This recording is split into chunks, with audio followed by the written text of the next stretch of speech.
Relief की बात की थी मैंने, और आपने बात की थी कि तहकीकात नहीं हो रही। ये भी सिर्फ पाकिस्तान में ही होता है, और इतना हसीन इत्तेफाक है, इतने खुशकिस्मत लोग हैं कि एक तो आप पाकिस्तान में सियासत कर रहे हैं, और दूसरा ये है कि तहकीकात के बावजूद भी आपको रिलीफ दर रिलीफ मिलता जा रहा है। कहां से शुरू करूं? अगर सिर्फ कल पिछले 24 घंटे में अगर मैं आपको पीटीआई को दिए गए रिलीफ के बारे में बताऊं ना, बगैर तहकीकात के सर, वो रिलीफ ये है कि टेरियन वाइट का केस नाकाबिले समात है, सुनना ही नहीं है। जजेस ने पहले ही डिसाइड कर लिया कि कोई जरूरत नहीं है टेरियन की वल्दियत के बारे में किसी को भी कुछ बताने की, ये नाकाबिले समात है। हालांकि पूरी दुनिया जानती है कि टेरियन वाइट केस क्या है। सर ये रिलीफ नहीं है तो क्या है? इसके ऊपर तो एहतजाज और शिकायत करना बिल्कुल नहीं बनता। साथ ही साथ आप लोग को बहुत बहुत मुबारक हो, परवेज इलाही साहब जो हैं, वो आपके जो पार्टी के सदर हैं, उन्होंने क्या कमाल बहादुरी दिखाई है। पूरा 1 साल जेल में रहे हैं, बाहर आए हैं, अब जेल से निकले हैं, और निकलते ही उन्होंने कहा कि मैं पहले भी इमरान खान के साथ था, अब भी इमरान खान के साथ हूं। ये भी सर एक रिलीफ ही तो है। अच्छा दिनेश, पहली बात तो ये कि मैं ये समझता हूँ कि हम जिस माशरे में रहते हैं हमें बहुत एहतियात की जरूरत है। बल्कि अब मैं एक दरखास्त करूंगा, अगर मुझे अल्लाह ने मौका दोबारा दिया आने का है, जो कि जबरदस्ती मुझे रोका गया है, तो मैं ये एक बिल जरूर लाऊंगा, या एक कि जी शनाख्ती कार्ड के अंदर जो है वो करवा लिया जाए तो ज्यादा बेहतर है। पता चल जाए कि जी किसके बच्चे हैं किसके नहीं है। लेकिन ये इतनी अजीब सी हरकत है कि मुझे तो बहुत शर्म आती है कि मैं किसी के ऊपर इल्जाम लगाऊं या कुछ भी करूं। अगर हमें तो पर्दे का हुक्म है, हमें तो कहा गया है कि अगर किसी का कोई ऐप भी देखो तो उसके ऊपर भी पर्दा डालो, तो ये जरा मुनासिब नहीं है। अच्छा, लेकिन इससे पहले आपने बात की थी मॉडल टाउन की, तो मॉडल टाउन के अंदर जो हुआ वो आपकी नजर से नहीं गुजरा। वो गुल्लू भट्ट जो बेचारा अल्लाह को प्यारा हो गया, जन्नतुल फिरदौस में उसको आला मकाम अता फरमाए हुजूर अल्लाह ताला, और उसकी गलतियों को माफ करते हुए, वो सबके सामने है।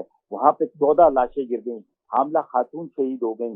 मतलब इस तरह उसका कोई तहकीकात हुई? आप मुझे बताएं कि तहकीकात सर हुई तहकीकात, लेकिन आप आफ्ताब भाई, आप थर्ड पार्टी है ना बेसिकली, तो वो उसमें उस टाइम पर हुकूमत और ताहिरुल कादरी की जो पार्टी थी, उन दोनों के बीच का मामला था। ताहिरुल कादरी ने कहा मैं इंटरेस्टेड ही नहीं हूं इसको परसू करने के लिए, तो मॉडल टाउन छोड़ दें, आप थर्ड पार्टी है। वैसे लॉजिक के लिए आप यूज करना चाहते हैं जरूर करें आफ्ताब भाई, लेकिन आपने जो इससे पहले बात की शनाख्ती कार्ड की, जी आफ्ताब भाई बस मुझे इतना बता दें, आप क्या कहना चाह रहे हैं कि मतलब टेरियन वाइट का कोई ताल्लुक नहीं है इमरान खान साहब से? मैं इस मौजूद पे गुफ्तगू नहीं करता कि जी किसका वास्ता है, ये हम और खवातीन के दरमियान बैठ कर, ये मुनासिब नहीं है, क्योंकि हमें सबको पता है अपने पर्दे रखने चाहिए, हम अपने गिरबानों में झांकें, हमें सब पता है कि क्या हो रहा है क्या नहीं हो रहा है। लेकिन अगर हम इस पेंडोरा बक्स को खोलेंगे तो आप यकीन करेंगे बहुत सारे घराने, बहुत सारे लोग, बहुत सारे शुरफा, चाहे वो किसी भी पार्टी से। अब आफ्ताब भाई मसला यहाँ पे ना जातियात का नहीं है, अगर आपने पर्दा डालना है। अच्छा ओके, अलाउ मी टू से ना सर, अलाउ मी टू से, हम टेलीविजन पे डिबेट करें, क्रॉस टॉक से ना जरा अच्छे ऑप्टिक्स नहीं जाते, सुन ले मैं आप ही के साथ हूँ।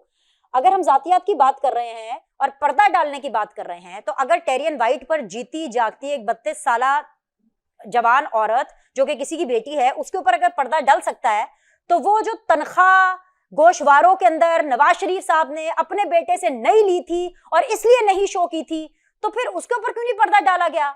अच्छा, उसमें पॉइंट गोशवारों में छुपाने का है, असल पॉइंट ये है सर। जी सर। नहीं जी सर, मैं तो आप मेरी आइडियल में से हैं, लेकिन आज आप जिसके साथ कर रही है ना, वो जमीन आसमान का फर्क है।